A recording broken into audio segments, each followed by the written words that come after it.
नमो अर्यन्ताणं नमो सिद्धाणं नमो आयर्याणं नमो भुवज्जायाणं नमो लोये सौवसावणं नमो समयसाराय स्वानुभूत्या चकास्ते चित्स्वभावाय भावाय सर्वभावान्तरचिले मंगलम भगवान वीरो मंगलम गौतमो गणे मंगलम कुंद कुंदार्यो जैन धर्मोस्तु मंगलम सर्वमंगल मांगल्यम सर्वकल्याणकारकम प्रधानम सर्वधर्माणम जैनम जयतु शासनम ओंकार बिंदु संयुक्तम नित्यं ध्यायन्ति योगिनो कामदम मोक्षदम चैव ओंकाराय नमो नमः।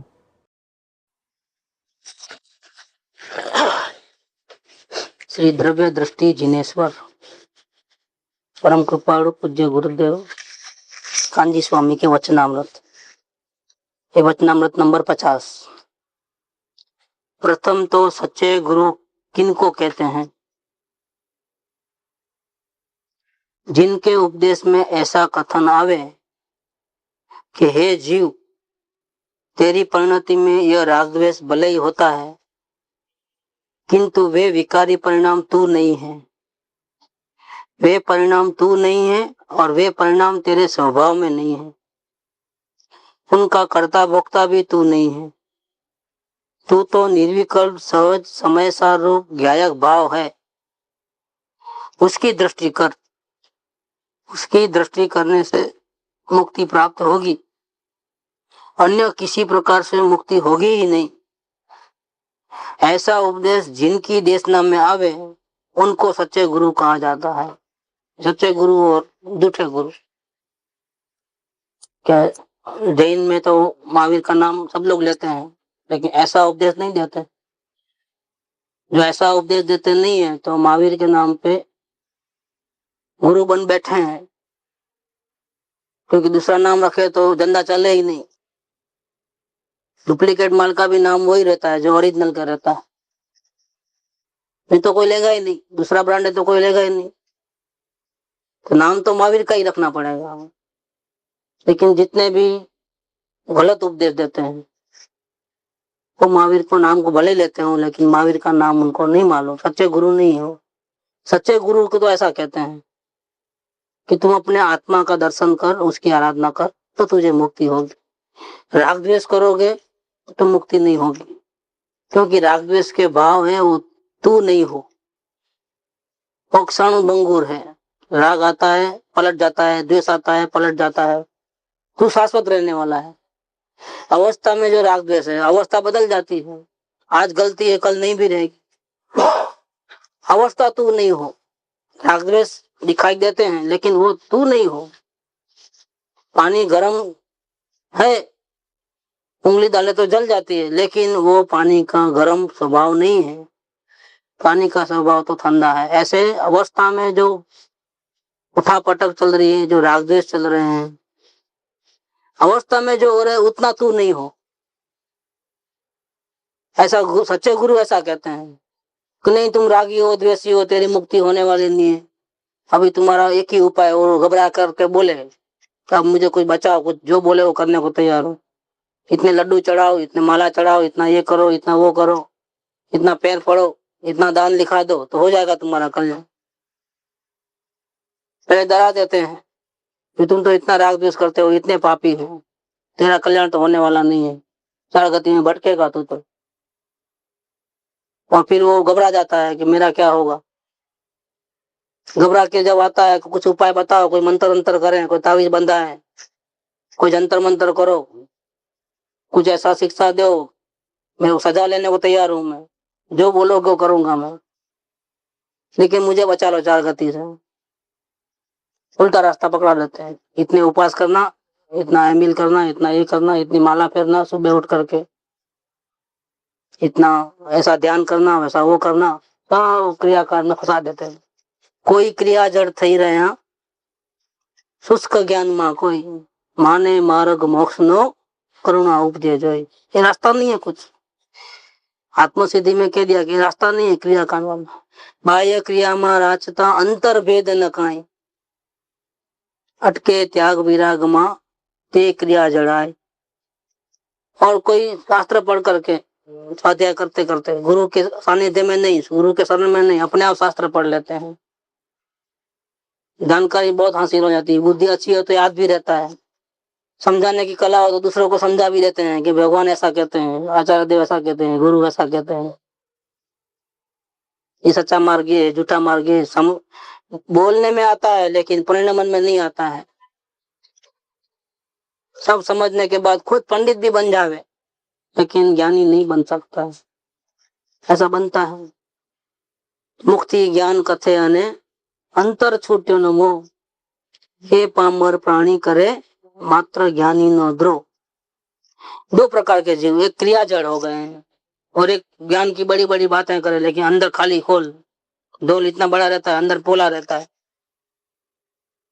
ऊपर से दिखाओ बड़ा, अंदर में कुछ भी परिणाम नहीं, तो उसको ज्ञानी। तो वे ये जो बोलते हैं, जो करते हैं, वो सच्चा रास्ता नहीं है, गुरु ने फंसा दिया। वो कहने वाले गुरु भी सच्चे नहीं है, कहीं ना कहीं असल में तो ध्यान भी करना नहीं पड़ता, ऐसा सुंदर मार्ग है कि हमको आंख बंद करके पलाठी मार करके ऐसे कोने में एकांत में जाकर के बैठना है तो ध्यान होगा आत्मा का।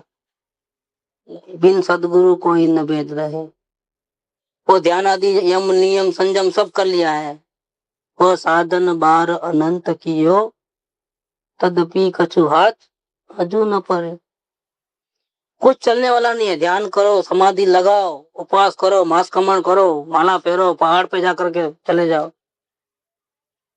दूसरे धर्म का नहीं, जिनेश्वर का धर्म पालो, नग्न दिगंबर मुनिराज हो जा, पंच महाव्रत धारी, वन में जंगल में रहो, खड़े खड़े आहार लेना, दांत नहीं घसना, स्नान नहीं करना, ऐसा कड़क चारित्र पालो। आत्मज्ञान नहीं होगा जब तक अपने स्वरूप को नहीं समझेगा, सब सिर्फ 0 0 0 है, आगे एक कहीं भी नहीं है। एकड़ा वगर ना मींडा ने वर विना नी जान, कुछ फायदा नहीं होने वाला है। सदगुरु ये नहीं बोलते हैं ये करो वो करो, ऐसा करो वैसा करो, ये शास्त्र पढ़ो वो पढ़ो, नहीं बोलते हैं। क्यों? इतनी योग्यता तो होना चाहिए ना, शास्त्र में तो मार्ग लिखा है, मर्म तो ज्ञानी के हृदय में है। ज्ञानी ये नहीं बोलेंगे कि आप फलाना शास्त्र पढ़ो, ज्ञानी ये नहीं बोलेंगे कि आप इतनी इतनी क्रिया करो, करते ही आ रहे हो अनंत काल से, कुछ न कुछ उठा पटक करते ही तो हो। अब तो सब वहां से मुक्ति लेना है, करना धरना बंद, पढ़ना लिखना देखना, जिसमें 5 इंद्रिय और मन का आलम्बन हो गए, सब क्रिया बंद। पढ़ने में तो आंख चाहिए, बुद्धि चाहिए याद रखने के लिए, विचार करने के लिए मन चाहिए, और जो भी क्रिया करना है पूजा भक्ति आदि जो भी, सब में हाथ पैर सब 5 इंद्रियों की जरूरत है।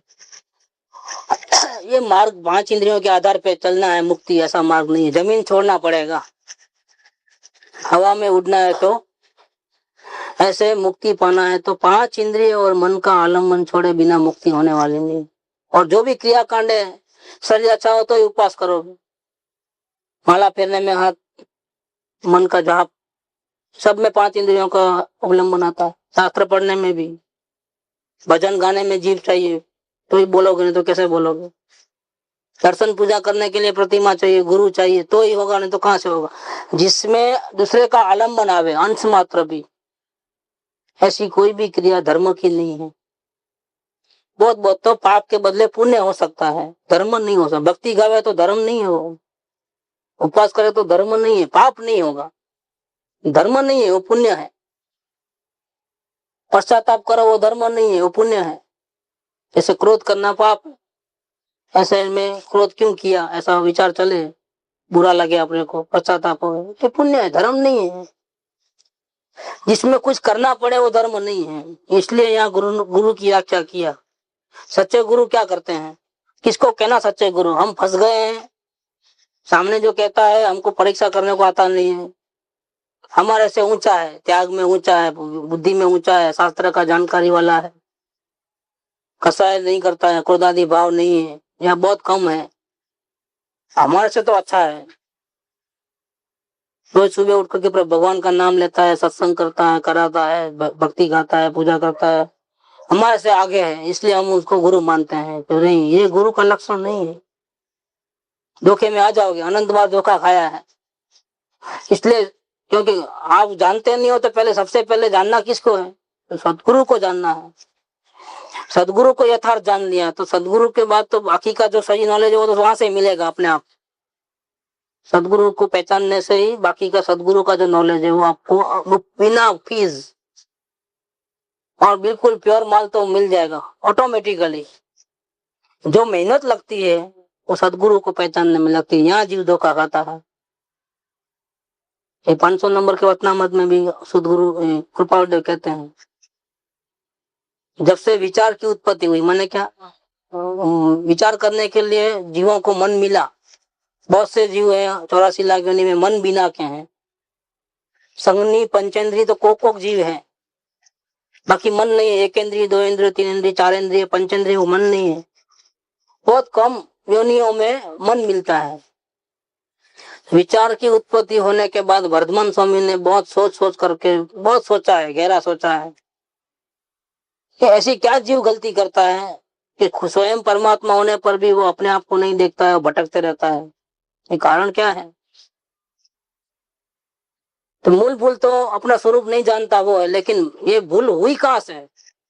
चलो नहीं जानता है, जानकारी नहीं है, ये तो मूल। लेकिन मूल की बीजभूत भूल कौन सी है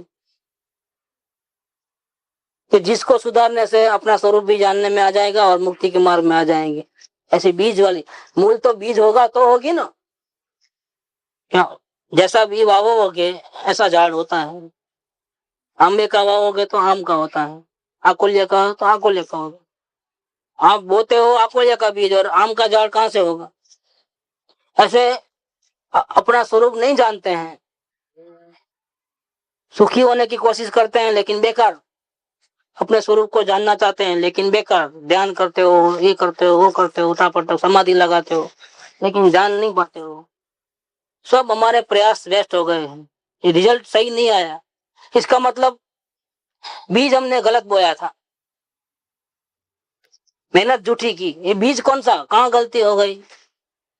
500 नंबर के वचनामृत में 15 में ये जीव सदगुरु को पहचान नहीं पाया, बस यहाँ एक बहुत बड़ी गलती कर ली ऐसे।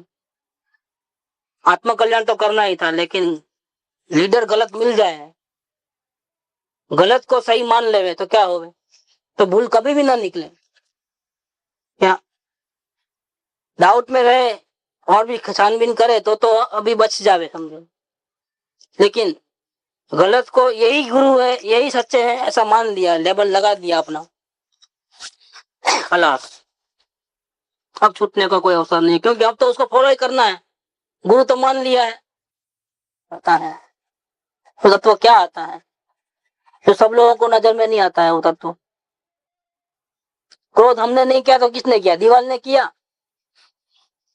तो सामने प्रश्न कर सकते हैं, यहाँ क्या बात निकली? तो जिनके उपदेश में ऐसा कथन आता है, सच्चे गुरु किसको कहते हैं? सबसे पहले प्रथम, आत्मा को तो बाद में, क्योंकि आत्मा को जानने की विधि तो सच्चे गुरु बताएंगे। लेकिन सच्चे कौन, वो तो जानना ना पहले, फर्स्ट। झूठे गुरु तो आत्मा की विधि बताने वाले नहीं है, वो आत्मा का ज्ञान कैसे होंगे? नहीं। सबसे पहले आत्मा को जानने से पहले भी पर हमको पहले सदगुरु को जानना है। गुरु गोविंद दोनों तो बलिहारी गुरुदेव की अगर गुरु नहीं होंगे तो गोविंद को कैसे जानोगे? किसका ध्यान करना है, कैसे करना है, कौन सी विधि है उसकी, कैसे परमात्मा का मिलन करना। हमको गुरु नहीं होंगे, सही गुरु नहीं मिलेंगे तो कैसे जानेंगे गोविंद? झूठे गुरु तो ये बोलेंगे कि हमारे को पैर पड़ो, ये हमारे को पैर नहीं पड़ो, एक काम करो, प्रतिमा बनाओ, बड़ा जिन मंदिर बनाओ, दाम दुम करो, इतना पैसा दो, आंगी रचाओ ने, ये करो ने, यहाँ फंसा देंगे। और इतना पैसा जितना बढ़ेगा, दान जितना इतना हो, इतना हुआ, इतना हुआ, वो तो कितना फिगर देखते हैं कितना होता है। तो झूठे गुरु या तो अपने को पूजने को बोलेंगे या किसी महावीर की प्रतिमा या सदैव भगवान की प्रतिमा की स्थापना करो, इतना बड़ा मंदिर बनाओ, ये करके या पासरा बनाओ, उसमें फंसा देते हैं। एक संस्था तैयार होती है, ट्रस्टी होते हैं, जो पैसे वाले वो आगे आ जाते हैं। भले कितने ही पाप करते हो, कितने ही काले बाजार करते हो, कितने भी आचार विचार नहीं पालते हो, वो सब आगे वाले, क्योंकि बड़ा लिस्ट उनका रहता है। इतने लाख रुपया, इतना लाख रुपया, उनको ट्रस्टी बनाते हैं और फिर आपस में झगड़े भी होते हैं। संस्था होती है तो व्यापार चलता है। यहाँ बोलते हैं कि सच्चे उपदेश, प्रथम सच्चे गुरु को पहचानना है। तो कैसे, क्या क्या उनकी वाणी में क्या आता है कि जिनके उपदेश में ऐसा कथन हो कि हे जीव, तेरी अवस्था में, तेरी परिणति के अंदर ये राग द्वेष हो रहे हैं, तो तुम घबराना नहीं। अरे मैं इतना पापी, मैं इतना अज्ञानी, मैं इतना पामर, मैं परमात्मा का दर्शन मैं कैसे कर पाऊंगा? मैंने अनंत काल से इतना बुरा किया है, अपने को भटकाया है, और अब ये जिंदगी भी पानी में गई। अब तक धर्म के नाम पे कुछ किया ही नहीं आज तक, इसलिए मेरा उद्धार तो होगा कैसे? अब ऐसा नहीं समझना, तेरा भी उद्धार हो सकता है। कोटि वर्ष નું સ્વપ્ન પણ જાગૃત થતા સમાય, એમ વિભાવ અનાદિનો ज्ञान थता दूर था। आंख खुलते ही करोड़ों साल का सपना कैसे फटाक दे, करोड़ साल तक है तो अभी आंख खुलने के बाद उसको मेटने में करोड़ साल लगते हैं क्या? एक सेकंड में। ऐसे तुमने भले भूतकाल में चाहे जितनी गलती की हो, चाहे तेरी परिणति चाहे जितनी मैली हो गई हो, चाहे जितने कर्मों के पोटले बांध के रखे हो, फिर भी आज अगर तुझे मुक्ति चाहिए तो है तेरे पास ताकत, तुम पलटी मार सकता है, दृष्टि बदल देगा, मुक्ति हो जाएगी। खाली दृष्टि का फर्क है। तो कृपालदेव कहते हैं कि दिगंबરના આચાર્યોએ એમ સ્વીકાર્યું છે કે જીવનો મોક્ષ થતો નથી, पर मोक्ष समझाया है, मतलब मुक्ति पाना नहीं है, हम मुक्त ही हैं। किसी ने पकड़ा है हमारे को? किसी ने पकड़ा नहीं है हमारे को। न राग द्वेष ने पकड़ा है, न शरीर ने पकड़ा है, न संयोगों ने पकड़ा है। हम मूर्ख बन करके, अपने को भूल करके हम संयोगों के अधीन हो गए हैं। हम इन्वॉल्व करते हैं, अपने आप को करते हैं। अच्छे संयोग हुए तो राजी हो जाते हैं, बुरे संयोग तो रोने लग जाते हैं। ये हम इन्वॉल्व करते हैं, बाकी वो काम बोलते हैं। गाली देने वाला क्रोध करा सकता है हमारे को? उसकी ताकत है? नहीं, क्रोध कोई करा नहीं सकता है, तो हम ही बुरा मान करके क्रोध कर लेते हैं। किसी ने फंसाया नहीं है हमारे को, कोई रागी, कोई मित्र नहीं है, कोई दुश्मन नहीं है। जगत के जीव निमित्त मात्र है। पूर्व कर्म जो बांधे हैं ना, वो भी आड़े नहीं आते हैं, वो भी निमित्त। बहुत बहुत तो क्या करेंगे? पूर्व कर्म बहुत पाप किया तो प्रतिकूलता आएगी, और क्या होगी? इससे ज्यादा क्या होगा? शरीर में रोग आएंगे, बिजनेस में लॉस हो जाएगा, अपनी चलेगी नहीं, इच्छाएं पूरी दब जाएगी, इच्छा अनुसार कार्य नहीं होगा, हमेशा दुखी दुखी आदि व्याधि उपाधि में रहेंगे। लेकिन कौन आदि व्याधि उपाधि में रहता है? इच्छा करेगा तो ना, इच्छा ही नहीं करेगा तो कर्म क्या करेंगे? कर्म किसको हैरान करते हैं? जो वर्तमान में भूल करके, अपने स्वभाव की दृष्टि नहीं करके इच्छा करते हैं, पांच इंद्रियों के विषयों की आलम्बन लेते हैं, आधार लेते हैं। तो आधार लेने जाएगा और पाप का उदय होगा तो आधार नहीं मिलेगा, तो दुखी होगा ना। अब चाहे पाप का उदय हो चाहे पुण्य का उदय, हमको आधार लेना नहीं है तो कौन दुखी करेगा? बताइए।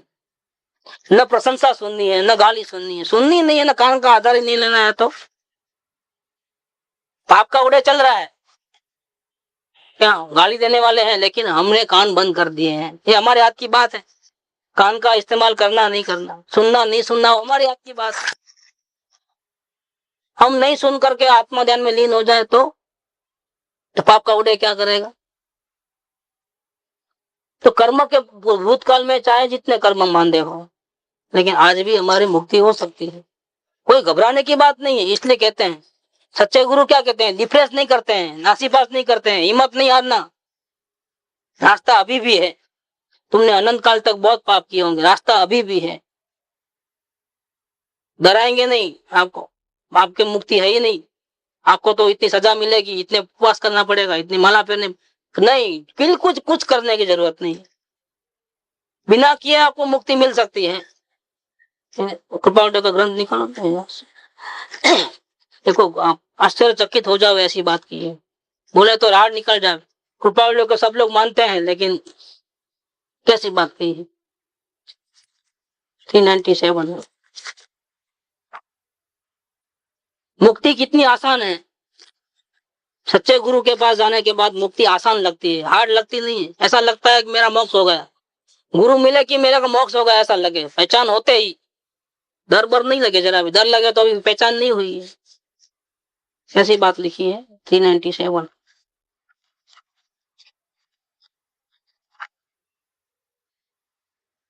હવે તે જીવે વિચારવું યોગ્ય છે કે સાયિક સંકેત એટલે શું સમજવું?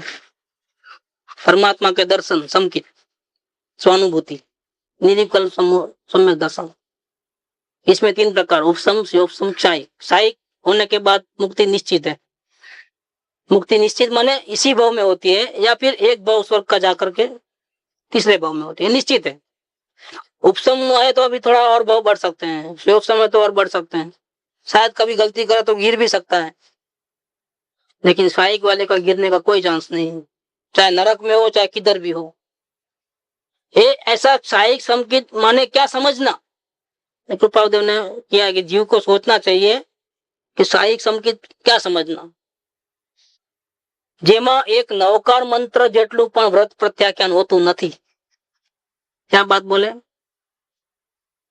नमो ओरियंताणो, नमो सिद्धाणो, इतना भी एक बार भी बोलने की जरूरत नहीं पड़े, व्रत प्रत्याख्यान कुछ भी न हो, छतां ते जीव विशेष तो 3 भावे, नहीं तो एज भावे परम पद ने पामे छे। बोलो,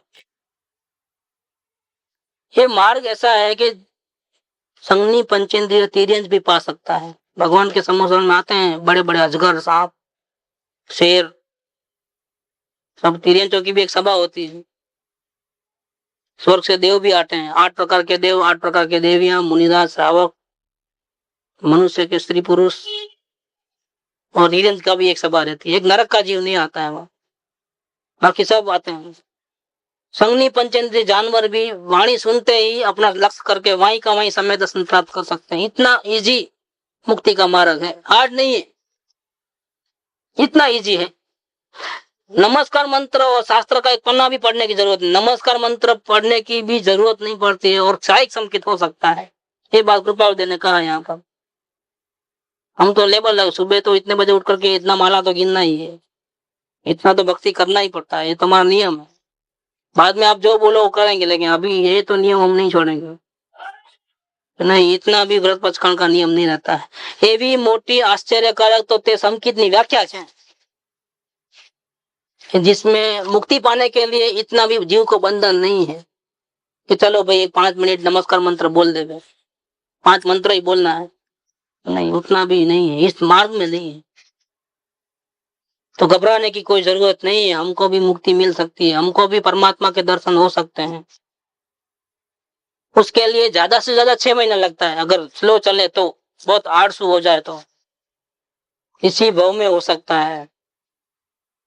तो ये बात कहते हैं सदगुरुदेव, क्या कहते हैं कि जिसके उपदेश में ऐसा कथन हो कि हे जीव, तेरी परिणति में यह राग द्वेष भले हो, हमको मालूम है कि तुम संसारी हो, गृहस्थ हो, पल पल में तेरे को राग द्वेष होते हैं, तो ऐसा नहीं समझना कि हम मुक्ति के अधिकारी नहीं है।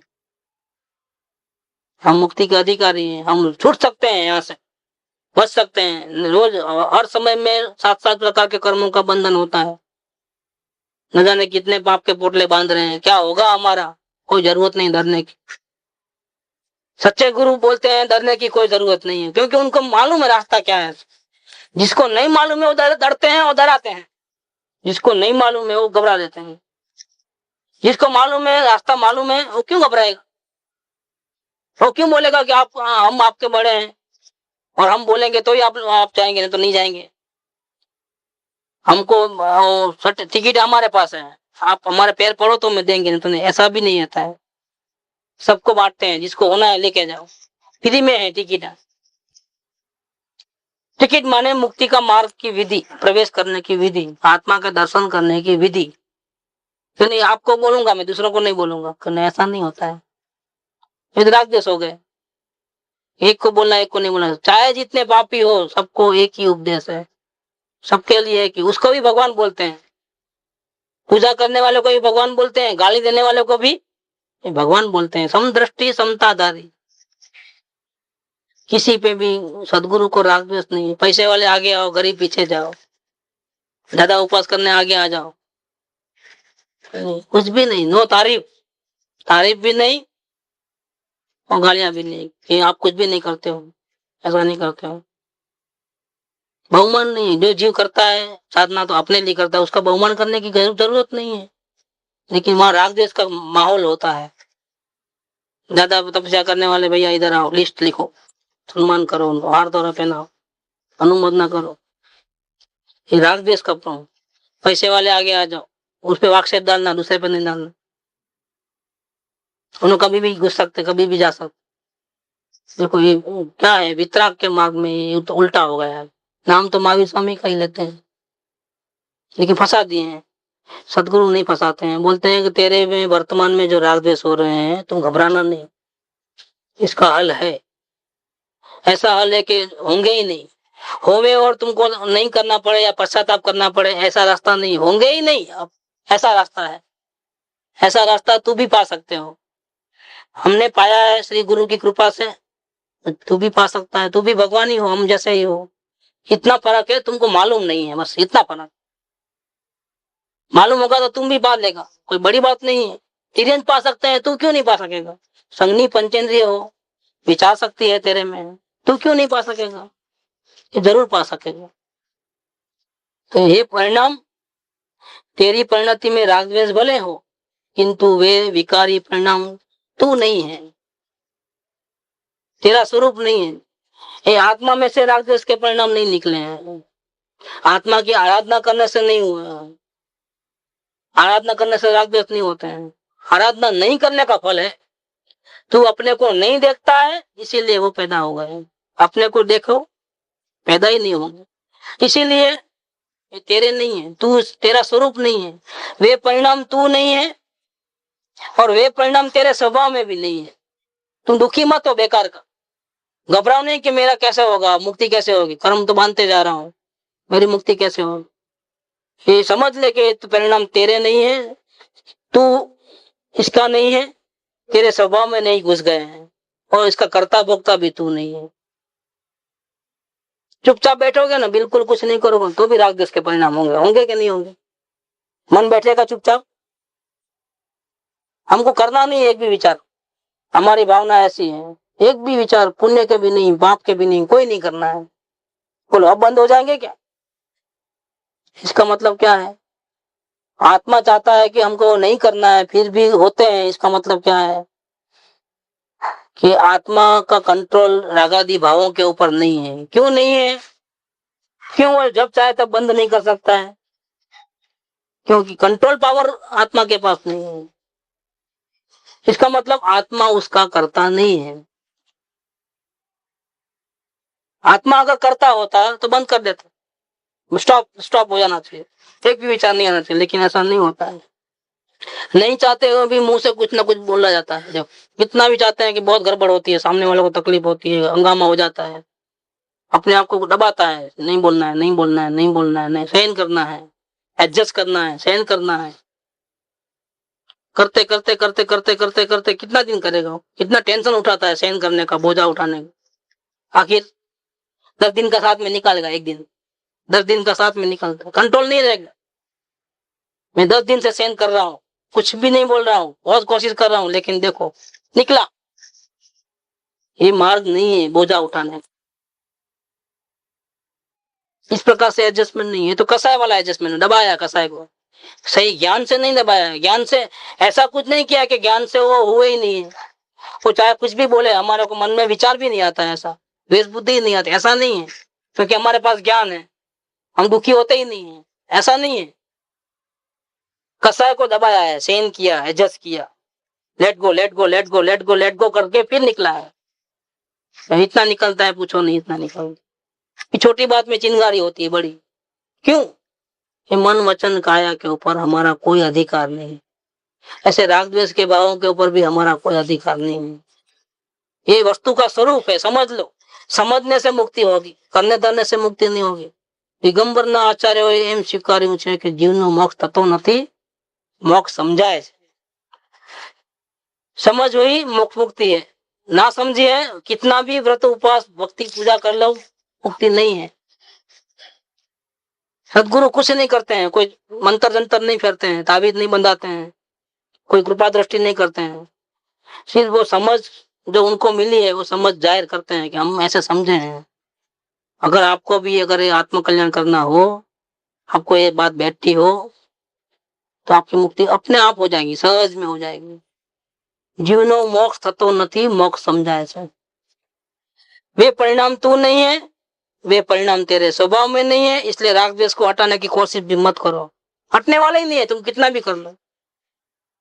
सहज भाव में रहो, जानो देखो, लेकिन हटाओ नहीं। क्या उनका कर्ता भोक्ता भी तू नहीं है। तुम क्यों दुखी होते हो?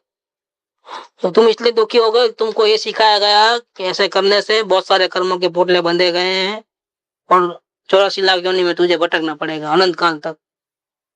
डरा दिया गया है तेरे। हकीकत है, ऐसा ही होता है। लेकिन किसको? राग द्वेष का बंधन किसको होता है? अपने स्वभाव को नहीं देखता है, उसकी आराधना नहीं करता है, उसको बंधन है, वो भटकेगा। राग द्वेष के कारण नहीं भटकता है वो। किसके कारण भटकता है? अपने स्वरूप को नहीं पहचानता है, सदगुरु को नहीं पहचानता है, अपने स्वरूप को नहीं पहचानता है, अपने स्वरूप का अनुभव नहीं है, इसके कारण वो भटकेगा। राग द्वेष के कारण नहीं, हमको बताया गया राग द्वेष के कारण भटकोगे। असल में रीजन दूसरा है। भटकने का रीजन क्या है? 84 लाख योनि में जे स्वरूप समझा बिना पामे। तुम इतने क्रोधी हो, इतने मानी हो, इतने रागी हो, इतने द्वेषी हो, इसलिए तुम भटक रहे हो। बिल्कुल गलत बात। इतना काले बाजार करते हो, इतना झूठ बोलते हो, इसलिए भटक रहे हो। इतना परिग्रह बसाया है, इतनी ममता है, वो बात नहीं है। तुम अपने स्वरूप को नहीं जानते हो, ये सबसे बड़ा गुनाह है। इसीलिए तुम अनंत काल से दुखी हो, अभी भी रहोगे। राग द्वेष के कारण नहीं, क्योंकि राग द्वेष तो तेरे में घुसते ही नहीं है, अपने स्वरूप को नहीं जानने के कारण। तो तुम उसका कर्ता भोक्ता भी नहीं हो, करने वाले भी नहीं हो। मतलब न तुम कर सकते हो, न बंद कर सकते हो, तेरे हाथ की बाजी नहीं है। न तुम उसको भोग सकते हो। दुखी होने की, डरने की कोई जरूरत नहीं है कि मैंने इतना बांधा है तो मैंने इतना भोगतना पड़ेगा। नहीं, जरूरत नहीं डरने की। तू उसका भोगता भी नहीं हो, न करने वाले हो, न भोगने वाले हो। तू तो कौन हो फिर? तू तो निर्विकल्प, राग द्वेष के विकल्पों से पार, सहज, किसी ने नहीं बनाया है ऐसा तत्व, समय सा रूप गायक भाव हो। ये तेरा स्वरूप ऐसा है, जिसको पहचानना है, जिसको समझना है, वो तू कैसा है। राग द्वेष करने वाला तेरा स्वरूप नहीं है, खाने पीने वाला तेरा स्वरूप नहीं है, देखना सुनना तेरा कारण नहीं है। जानने वाले हो, गायक गायक गायक, जानना जानना जानना, जानने वाले तू हो। तू तो निर्विकल्प, सहज, समय सा रूप गायक भाव हो, उसकी दृष्टि कर। नजर में उसको राग को हटाना है, क्रोध को हटाना है, ऐसा करके क्रोध के ऊपर, राग के ऊपर दृष्टि मत कर। द्वेष को हटा देना है, द्वेष नहीं चाहिए, किसी से वैर नहीं करना है, वैर के ऊपर दृष्टि मत रख। वैर करो भी नहीं और होता है तो हटाओ भी नहीं। दोनों में भी नजर कहाँ है? वैर के ऊपर है, गलत भाव के ऊपर है। भगवान को देख, पाप के भाव को मत देख। समय सा रूप गायक भाव हो, उसकी दृष्टि कर, उसको देख। उसकी दृष्टि करने से मोक्ष प्राप्त होगा। माने क्या? उसकी दृष्टि करने से अपने आप राग द्वेष बंद हो जाएंगे, अपने आप कर्म बंधन बंद हो जाएगा, अपने आप निर्जरा हो जाएगा, अपने आप मुक्ति हो जाएगी। राग द्वेष को हटाने से मुक्ति नहीं होती है, अपने स्वरूप का भान करने से अपने आप मुक्ति। राग द्वेष होंगे ही नहीं तो कैसे मुक्ति करने का सवाल क्या है? होवे तो तुम हटाओगे ना, होंगे ही नहीं। स्वरूप का दृष्टि करने से होंगे ही नहीं, हटाने की जरूरत ही नहीं है। पश्चाताप करने की जरूरत नहीं पड़ेगी, डिसीजन लेने की जरूरत नहीं पड़ेगी, प्रतिक्रमण, प्रत्याख्यान, आलोचना कुछ करने की जरूरत नहीं है। स्वभाव की दृष्टि करते हो तो ऐसा सुंदर मार्ग बताया है। उसकी दृष्टि करने से मोक्ष प्राप्त होगा, अन्य किसी प्रकार से मोक्ष होगा ही नहीं। कितना भी कर लो, वह साधन बार अनंत कियो, तदपि कछु भात अजूर। बिन सदगुरु कोई न भेद ले, क्योंकि उनको मालूम है, वो घबराते नहीं है राग द्वेष के भाव से, संसार से घबराते नहीं है। क्या मैं कितने कर्म बांधता हूँ, मैं क्या करूंगा, मेरा क्या होगा, नहीं, बिल्कुल घबराते नहीं, क्योंकि उनको परमात्मा के दर्शन हो चुके हैं। गायक भाव अपना स्वरूप को पहचानते हैं। अब संसार में है वो आपको दिखता है, बाकी संसार में नहीं है। निरंतर प्रभु के साथ में है, प्रभु की सेवा में, प्रभु के शरण में है। वो प्रभु कौन है? स्वयं अपना परमात्मा है, उसके शरण में चले गए हैं, उसको देखते हैं, उसकी आराधना चालू है। उसका बाल भी बांका नहीं होगा। नहीं आता है, राम राखे तेने कौन चाखे, कि नहीं, बाल भी बांका नहीं होगा। 6 खंड का अधिपति उसी मोक्ष जावे, इतने भोग भोगने के बाद भी। 96,000 रानी, इतना अधिकार, इतना ये।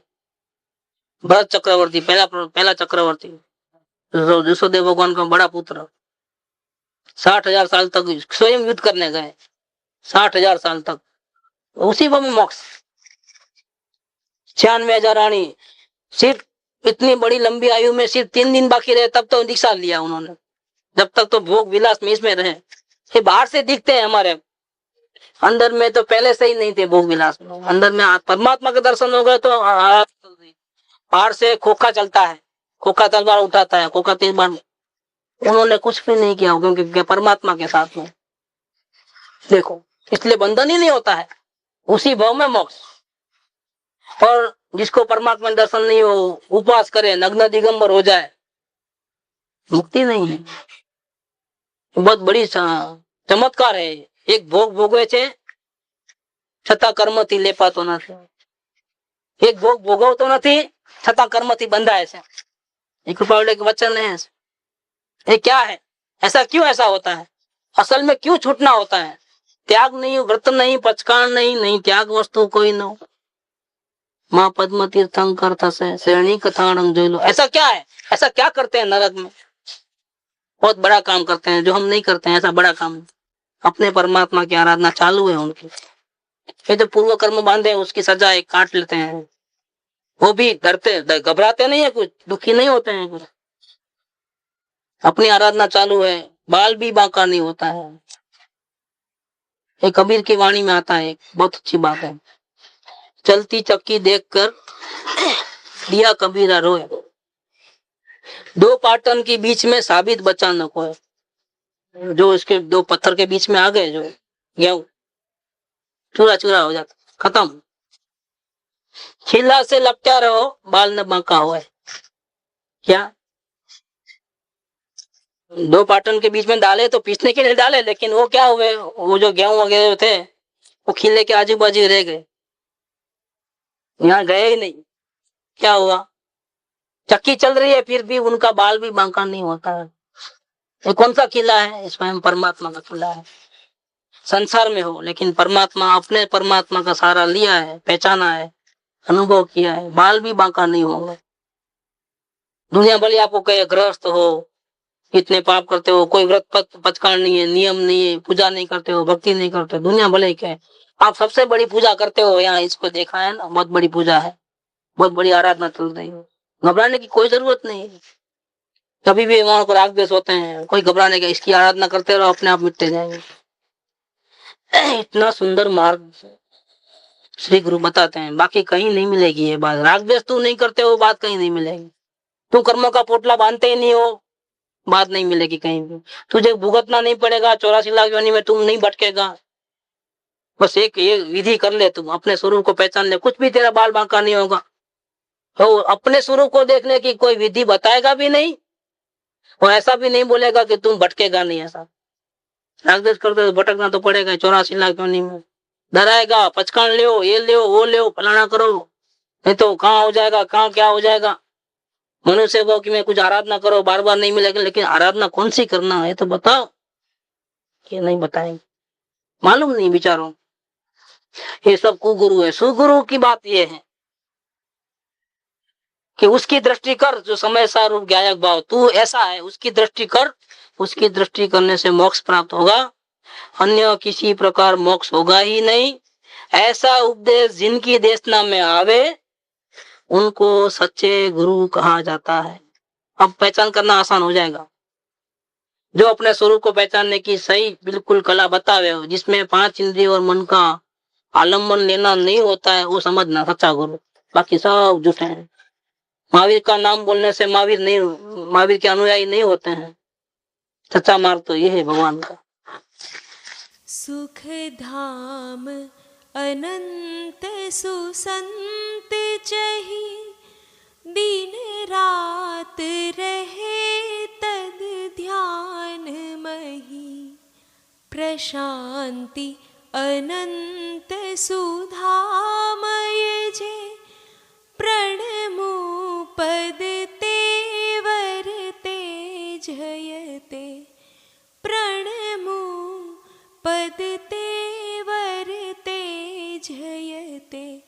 प्रणमो पद तेरा